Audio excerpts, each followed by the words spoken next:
Salam məzun iştirakçılar, bir də hər birinizi xoş gördük. Bugün təlimimizin biraz vaxtı dəyişik oldu. Çünki dünən keçə bilmədiyimizin əvəzinə bugün səhər keçməli olduq.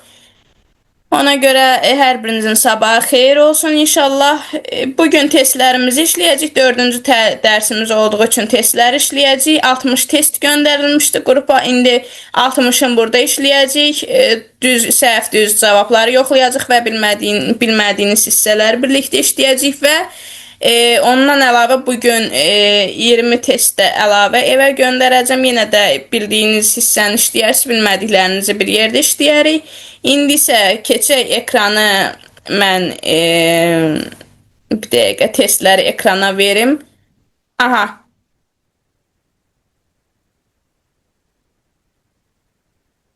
Testlər də məndə görünürəm. Bəli, görünürsünüz. Aha.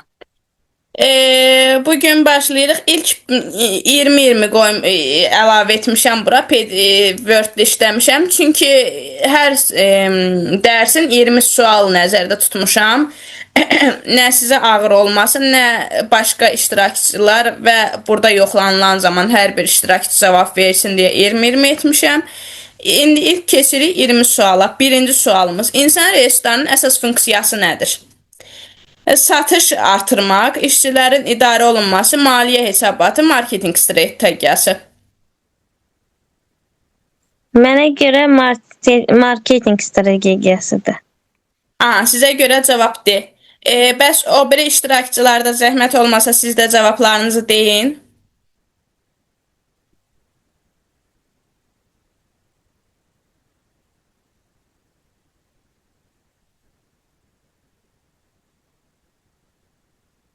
Aha, bir nəfər bölməyə yazdı. Aytaç xanımdır. B variantı. Soyuqlu Allah şəfa versin. Aytaç Eyb yox iPhone B variantıdır. Siz də yazmışsınız. Allah şəfa versin. Adınızı bilmirəm. Ona görə üzrlü hesab eləyin. Aytaç xanım bəli B variantı yazmışsınız. Aha. İndi keçək o zaman ikinci testimizə. Axırda mən cavablar deyəcəm. Siz zəhmət olmasa yadınızdan çıxmasın deyə yanınızda dəftər, qələm götürün, qeyd edin ki, sonra mən o biri sualları 20-ni tam bitirdikdən sonra cavablar deyəcəm. Ona görə yadınızdan çıxmasın.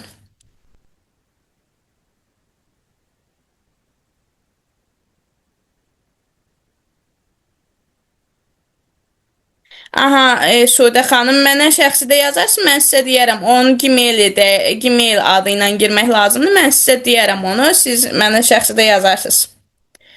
Aha, dəftər qələm götürdünüzsə keçirik ikinci sualımıza. İşə qəbul prosesinin ilk mərhələsi hansıdır?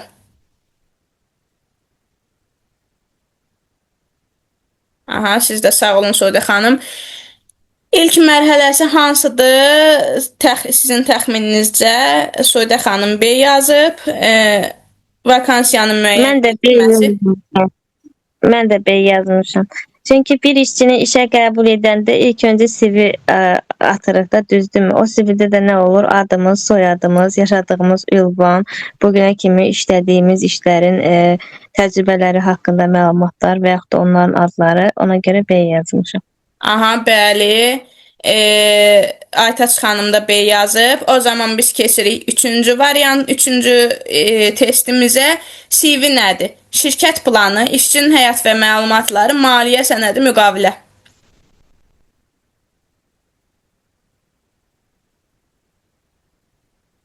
Aha, Aytaç xanım, Suudə xanım B variantı yazıb. Fatimə xanım, siz bəs? Mən də B variantı yazmışam burada. Aha, işçinin həyat və iş məlumatları.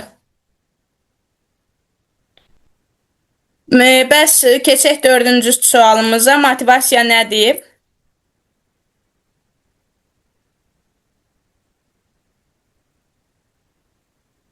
Aha, 4B. İşçilər ruhlandırmaq Aytaç xanım yazıb. Suudə xanım da B yazıb. Fatimə xanım siz? Məncə də işçiləri ruhlandırmaq. Mən də B yazmışam. İşçiləri ruhlandırmaq. Aha. Evet. E, Çünki heç bir əgər motivasiyası olmasa o işdə çalışa bilməz. Yenə də hər bir işdə motivasiya olmalıdır. Bəli, çox düzgün vurğuladınız. Ondan sonra keçirik 5-ci sualımıza. İş müsahibəsində əsas məqsəd nədir? Namizədi qorxutmaq, uyğun namizədi seçmək, maaşı azaltmaq, müqavilə bağlamaq. Aytaç xanım Məncə B yazıb. uyğun namizədi seçmək. Aha, siz də B variantı deyirsiniz Fatimə xanım. Bəs Suudə xanım siz?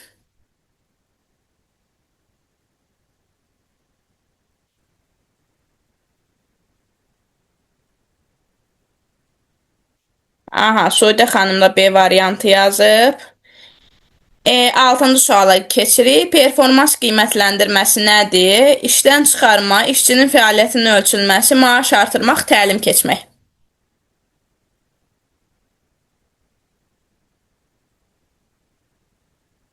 Aha, Aytaç xanım B, Suudə xanım B, Fatimə xanım siz? Mən də B yazmışam. İşçinin fəaliyyətinin ölçülməsi lazımdır ki, görək bu işçi hələ də işində uğurlu olacaqmı, davamlı olacaqmı, yoxsa eyni səhvləri mi eləyəcək? Yəni B yazmışam. Ümumiyyətlə bütün sualların hamısı niyəsə B oldu. Niyə elə oldu bilmirəm. Bəli, onu Hamısı mən B oldu. hazırlayanda qarışmasın deyə B yazdım. Yəni ki, o özüm yazanda hamısını B-yə saldım ki, Hasan da olsun.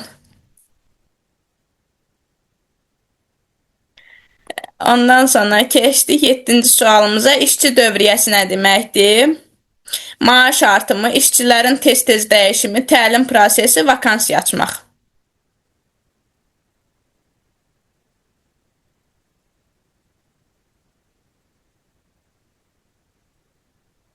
Aytaç xanım B yazıb. Aha. Fatimə xanım, Suudə xanım, zəhmət olmasa siz də cavablayın. Mən də B yazmışam. Yəni işçi dövriyyəsi öncə işlərin tez-tez dəyişilməsi, həm də nə bilim işçilərin demək olar ki, potensialına baxmaqdır. Əgər bir işçi bir şirkətə fayda vermirsə, məncə onu tez-tez dəyişmək daha məqsədə uyğundur. Belə düşünürəm. Bəli, işləməyənlərin çıxarılıb daha aktiv olanların saxlanılması və yenilərin əlavə olunması. Suudə xanım da B variantı yazıb. Aha. 8-ci suala keçdik. HR nə deməkdir? Təbii ki, insan resursları deməkdir. Bəli, Fatimə xanım. Aytaç xanım da B yazıb. Suudə xanım da B yazıb. Aha, keçdik 9-cu suala. İlk testimiz olduğu üçün mən belə biraz rahat, asan suallar qoymuşam. İndi ikinci 20-liyə keçəndə artıq biraz çətin mövzular gələcək. Ondan sonra 9-cu sualımız nədir? İş müqaviləsi nə deməkdir? Şifahi razılaşma, yazılı hüquqi sənəd, təlim planı, CV. Aytaç xanım B yazıb.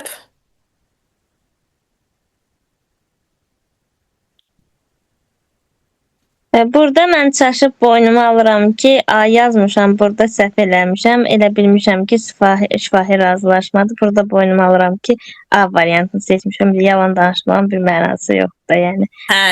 Ola bilər 9 sualdan bir səhv problem deyil. O hələ ki çox mükəmməl gəlirsiniz. Suudə xanım da B variantı yazıb. Yazılı hüquqi sənəd. Aha. Ondan sonra 10-cu sualımız nədir? Ən effektiv motivasiya üsulu hansıdır? Cəza vermə, tərif və mükafat, işdən çıxarma, qışqırma. Tərif və mükafat B variantı. Aha, bəli, düzdür. Suudə xanım da B variantı göndərib. Aytaç xanım siz?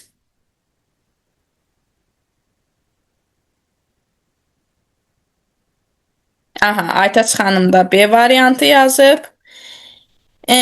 Ondan sonra onboarding nədir?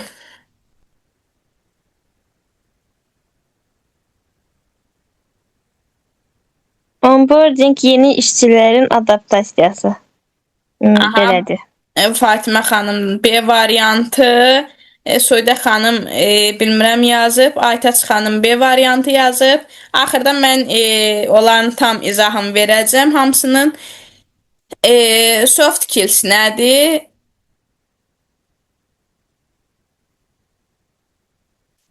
Aytaç xanım B yazıb. Soft skills isə ünsiyyət və şəxsi bacarıqlar. Aha, Fatimə xanım siz?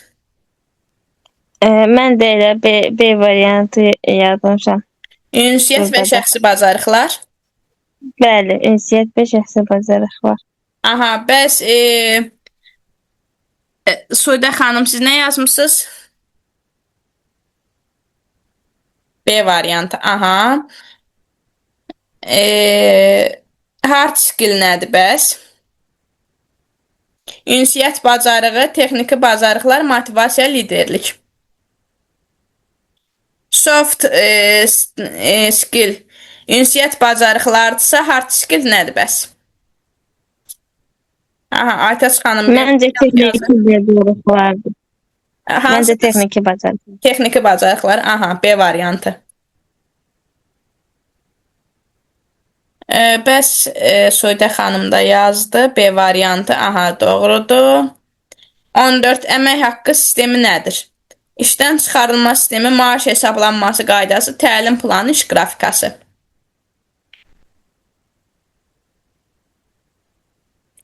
Burada da B variantıdır. Əmək haqqıların hesablanmasıdır. Aha, Aytaç xanım da, Suudə xanım da B yazıb.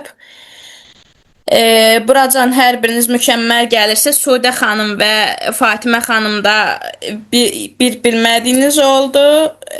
Onlarda Fatimə xanım səhv kimi yox, bilməmək kimi qəbul eləyirəm. Çünki ilk sual, ilk 10 dənəsinə, 9 dənəsinə düzgün cavab verdiyiniz üçün onu artıq mən bilməmək kimi götürürəm. Və 15-ci suala gəldik. Liderlik nədir? Qorxutmaq, komandanı yönləndirmək, işdən çıxarmaq, maaşı azaltmaq.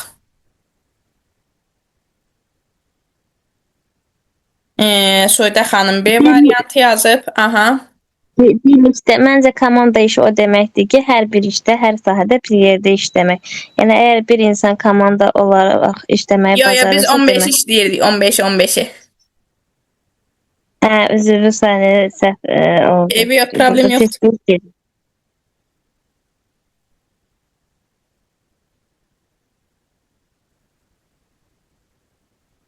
Aha, Fatimə xanım 15.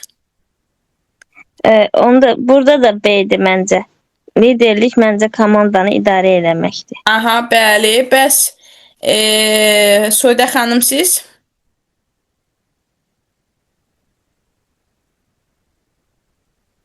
Aha, yazdınız. Aha, B variantı düzdür. Hər birinizdə cavablarınız düzdür. Komanda işi nədir? Fatimə xanım bayaq dedi, birlikdə işləmək B variantı. Bəs siz Suudə xanım, Aytaç xanım?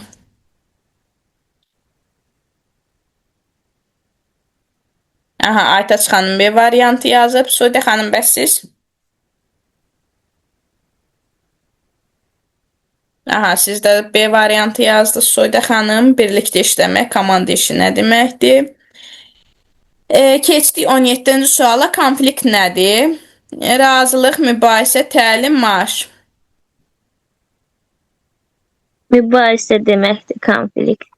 Aha, İki bəli. insan arasında qarşılıqlı mübahisə.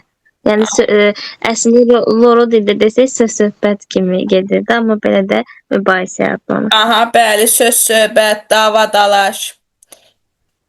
Aha, mübahisə Aytaç xanım yazıb, Suudə xanım B variantı yazıb. Bəli, düzdür. Üçünüzün də cavabı düzdür. Ondan sonra 18-ci sual nədir? HR planlaşdırma nədir? Satış planı, işçi ehtiyacının planlaşdırılması, maliyyə planı, təlim planı. Yəni HR nəyi planlaşdırır? Aha, Aytaç xanım B deyir, Suudə xanım B deyir. İşçi ehtiyacının planlaşdırılması. Fatimə xanım siz? Məncə də B-dir, satış planının planlaşdırılması. Çünki elə HR-ların əsas işi yəni planlama etməkdir. Ya maliyyə planı etmək, ya elə bil ki, satış planı etmək. Yəni hansının planlaşdırılması? Məncə də B variantıdır. İşçinin ehtiyaclarının planlaşdırılmasıdır. Aha. Aha, çox gözəl. 18B dediniz üçünüzdə. 19-cu sual oxuyuram o zaman. Təlim və inkişafın məqsədi nədir? İşdən çıxarma, işçiləri inkişaf etdirmə, maaşı azaltmaq, vakansiya bağlamaq.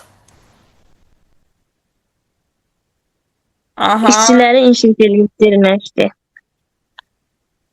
İşçiləri inkişaf etdirmək B variantı, bəli. Aysu xanım, Aytaç xanımla Soyda xanım da B variantı yazıb, bəli, düzdür. İş etikası nədir? Qaydaları pozmaq, iş yerində davranış qaydaları, maaş sistemi, təlim proqramı.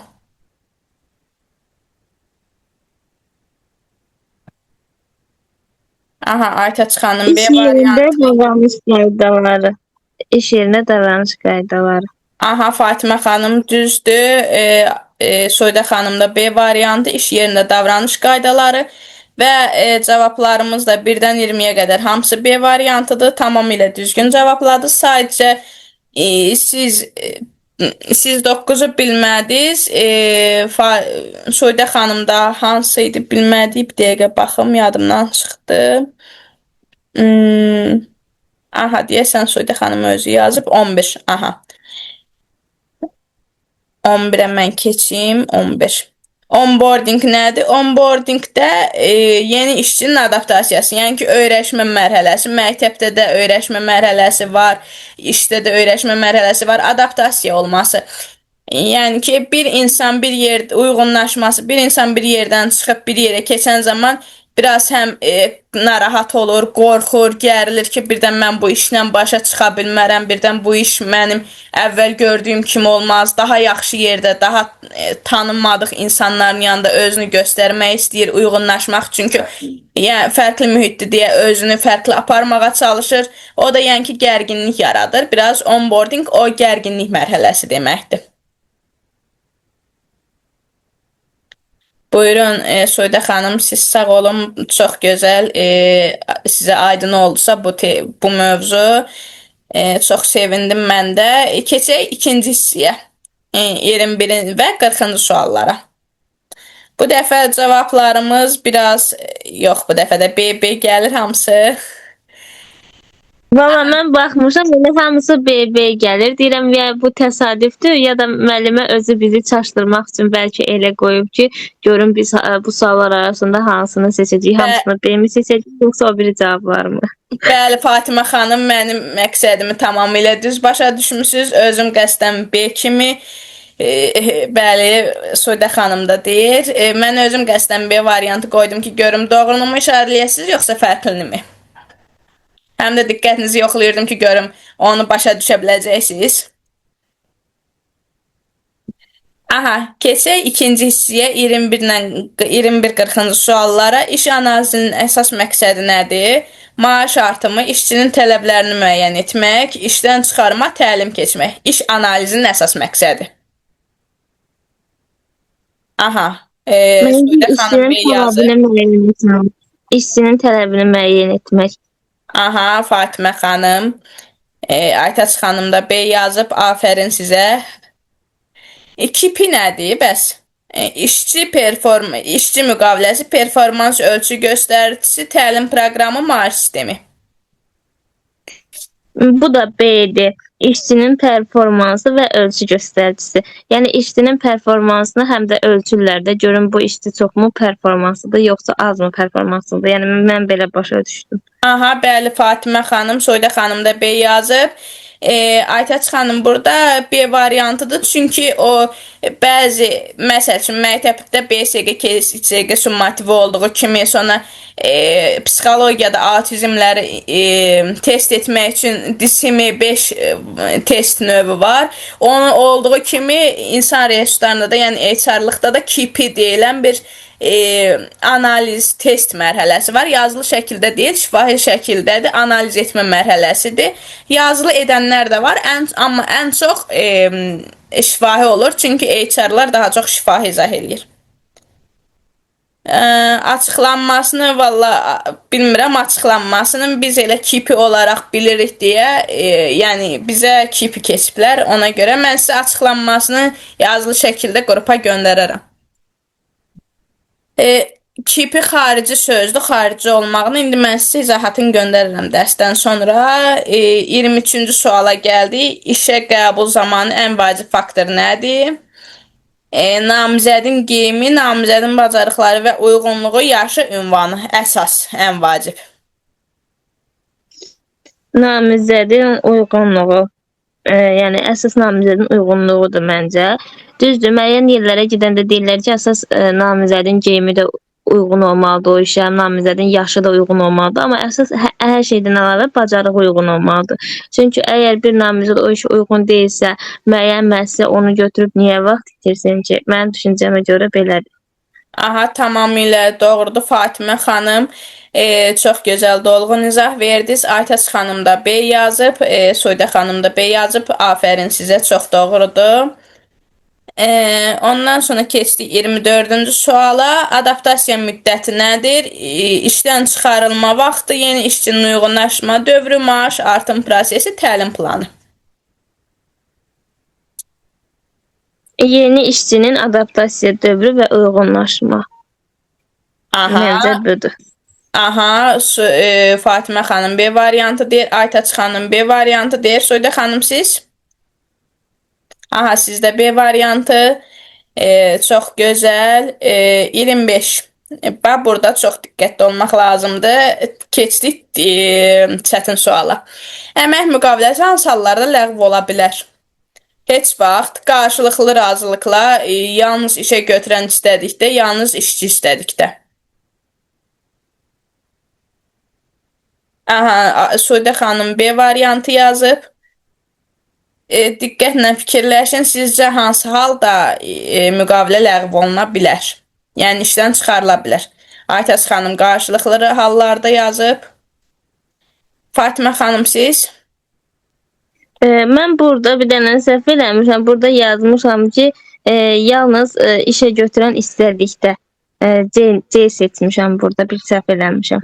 Aha, siz onun məntiqi götürmüsünüz ki, çünki fikirləşmisiniz, müdiriyyət istəyəndə işdən çıxarıla bilər, amma xeyr, onu çıxartdıqda artıq o işsizlik maaşı, təzminat ödəməlidir. Ona belə Lori dillə izah eləsəm, təzminat ödəməlidir və müqavilənin müddətinin bitəcəyi dövrün işə gələcəyi müddət qədər ödəniş etməlidir. Yəni ki, məsəl üçün 5 il işləməlidir. Bu 3 il işləyibsə, o 2 ili günlərə bölməlidir. 2 ildə nə qədər aylıq maaş alırsa, onu 20 günə bölməlidir. Çünki ayda 20 gün işləməlidir. 5 günlük iş müddəti ilə olmalıdır da. Yəni Türkiyədə də elədir, bizdə də belədir. Yəni Amerikanı filanı bilmirəm, orayla əlaqəm yoxdur deyə xəbərim yoxdur oradan, amma rəsmi standart qayda ilə, qanunla bu belə olmalıdır. 2 il tez, yəni nə qədər müddət tez çıxardırsa, onun aylarının maaşını bölməlidir günlərə, onu o qədər maaşın təzminatını verməlidir. Ya gündəlik, ya hamısını toplam bir yerdə verməlidir. Yəni tutalım 1000 manat alırsa, 24 ay əvvəl çıxarılırsa, o 1000-i 24-ə vur, 24.000 əvvəldən ona ya işdən çıxan kimi verməlidir. Təzminat kimi, ya da ki gündəlik bölmə, aylıq bölməlidir. Tutaq ki 1000 alırsa, elə yenə 1000 verilməlidir. Əgər işçi şikayət eləməsə, yəni məhkəməyə getməsə, hüquqi orqanlara getməsə, bu öz aralarında belə həll eləyə bilərlər. Amma artıq məhkəməyə gedərsə, hüquqi yola gedərsə, o artıq işə götürənin, yəni müdirin məhkəmə tərəfindən, hüquqi orqanlar tərəfindən ştraf müddəti var ki, yəni ki, cərimələnir və o daha artıq ödəniş tələb olunacaq yəni. Çox sağ olun, təşəkkürlər. Üzrlü sayın, belə məntiqi formada fikirləşdim. Elə bildim ki, elə olmalıdır. Yəni bilmirdim orasını, üzrlü sayın. Yox, problem yoxdur. Bura qədər çox gözəl gəlmisiniz.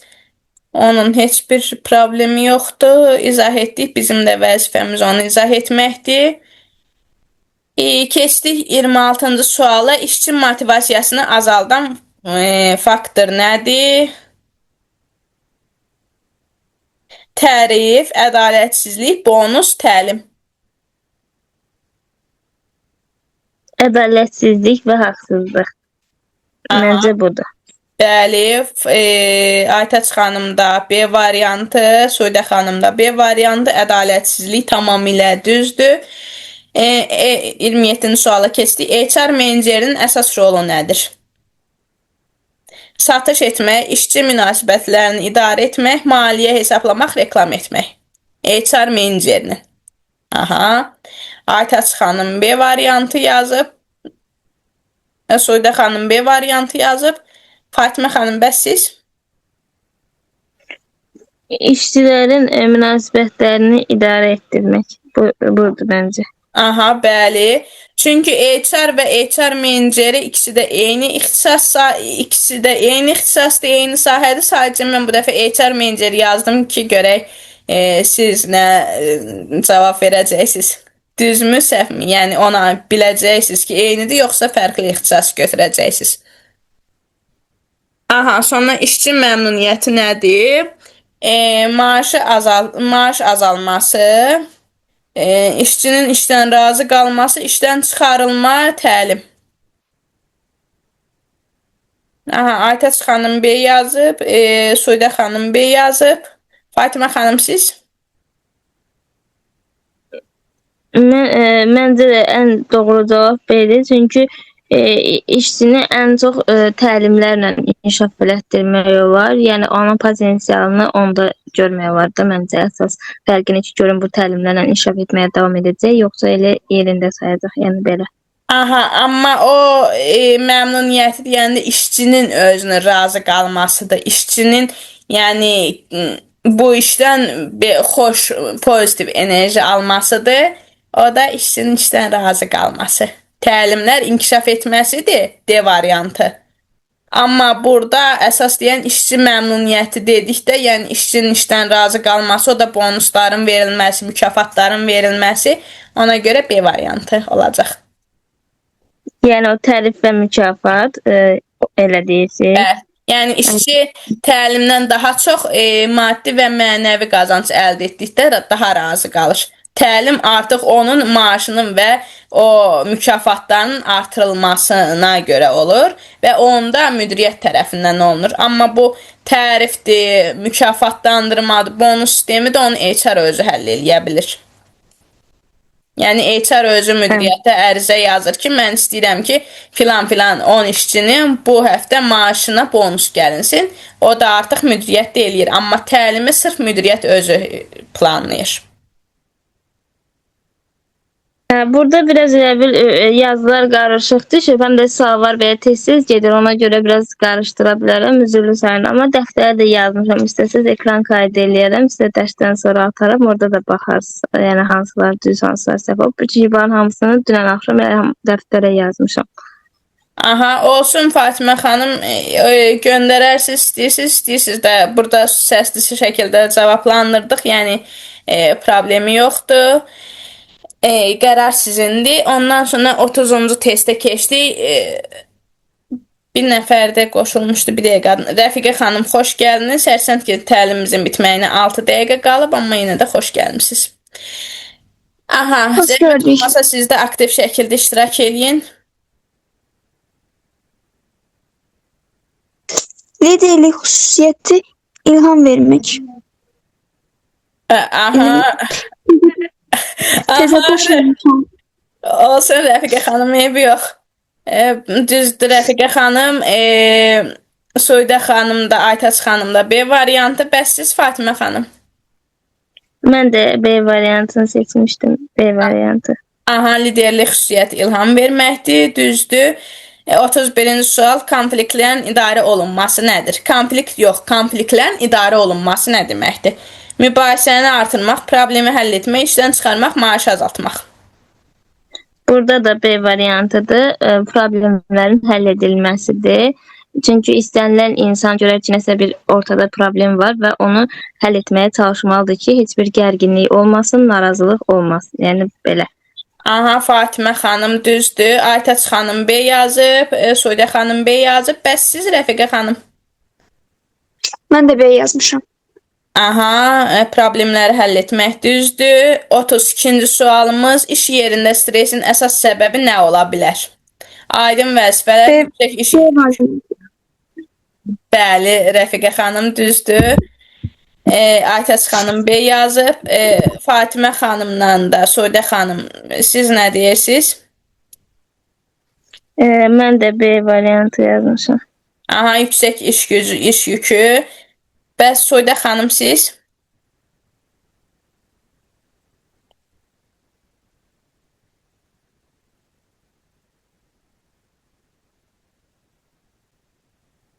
Aha, Soydə xanım da B variantı yazıb, düzdür. 33. İşə qəbulda referans yoxlanılması nə deməkdir? Maaş yoxlamaq, namizəd haqqında məlumat toplamaq, təlim keçmək, müqavilə bağlamaq. Namizəd haqqında məlumat toplamaq B variantı. Aha, Fatimə xanım, Aytaç xanım da B yazıb. Soydə xanım bilmirəm yazıb, B yox, problem deyil, izah edərəm. Bəs Rəfiqə xanım siz?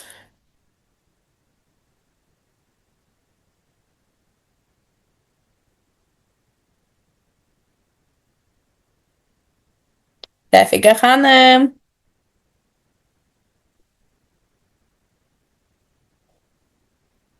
Bəli. 33-cü sualımız. İşə qəbulda referans yoxlanılması nədir sizcə? B variantı. Ya da müqavilə bağlama ola bilər. Müqavilə bağlamaq D variantı. Bəli.